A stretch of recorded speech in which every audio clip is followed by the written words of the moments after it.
I'm Nina Rodriguez. I'm a police officer. Have been for a good 7 years. In my time on the force, I've seen some pretty fucked up shit, to say the least. Crazed druggies, abusive parents, and even a few calls for help from the suicides. But none of those could ever hope to compare to an emergency call I'd taken last month. I now abhor taking emergency calls. Not because of the overworried people calling about every little squeak in their house, the noise complaints, or even the occasional prank call, though those can get pretty annoying. No, the worst thing about taking an emergency call is knowing that I had to sit on the other end of the phone, and no matter how much I hoped, or how fast a squad car could get there, I had absolutely no power over the situation. The following is, unfortunately, this situation. The day was like any other, monotonous in its predictability. It was a Wednesday night, and the end of my shift was still a ways off. Don't get me wrong, I love being a police officer, but I didn't sign up to be a secretary. I sighed and flipped through the files on my desk, absent-mindedly scanning through the reports from earlier that day. There was nothing of dire importance. No hit-and-runs, robberies, or violence. Life in the country didn't require as much police attention as, say, any of the major cities.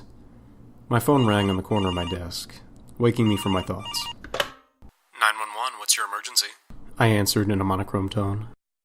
Please, I need your help. A small feminine voice answered. I leaned forward.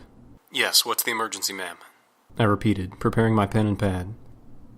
There's someone outside my house. He's just standing there. She answered, sounding frightened. This was not an entirely unusual situation. There have been several different cases filed for crazed stalkers. Now, stay calm. Everything's going to be all right, I said in my most convincing and gentle voice. I then continued with the standard questions. And how long has he been there, ma'am? I don't know. I just looked out the window a while ago, and he was just standing there.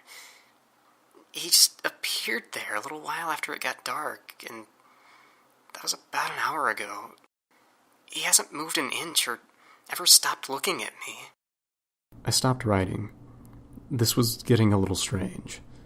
A person just standing in one place, never moving or even looking away.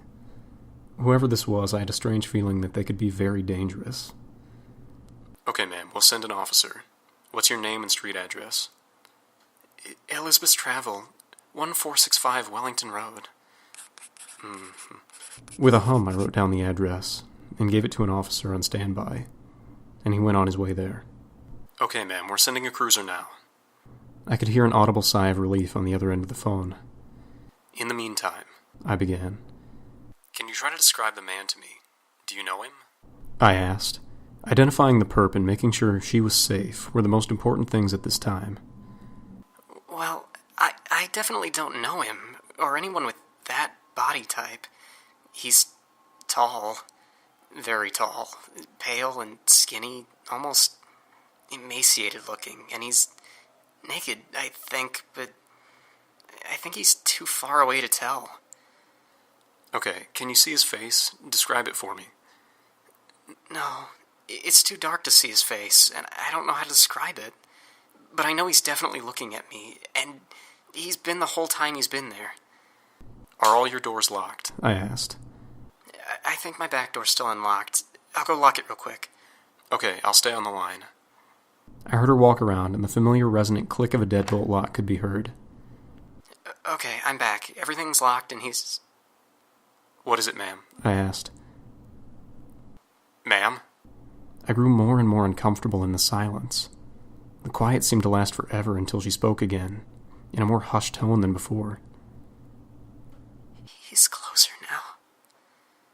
Before he was just at the edge of my woods, tens of yards away, but now he's only half that. It's important that you stay calm. Now, can you see any of his features now that he's closer? Yeah, it's weird. He is naked, but I can't see any genitals or hair or any defining features. It's like he's wearing some kind of skin-tight suit. I still really can't see his face, but I can tell it's deformed in some way. He's still staring at me. It's so unnerving. Okay, ma'am. I'm going to need you to try to find a safe place and lock yourself in case anything goes wrong. I said as calmly as possible, trying not to scare her any further. Yeah, okay.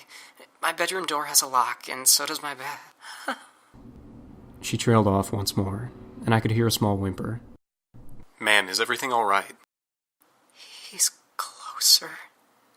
Her voice was so quiet that if I was not listening so intently, I could have missed it. Ma'am? I asked again. He's so much closer.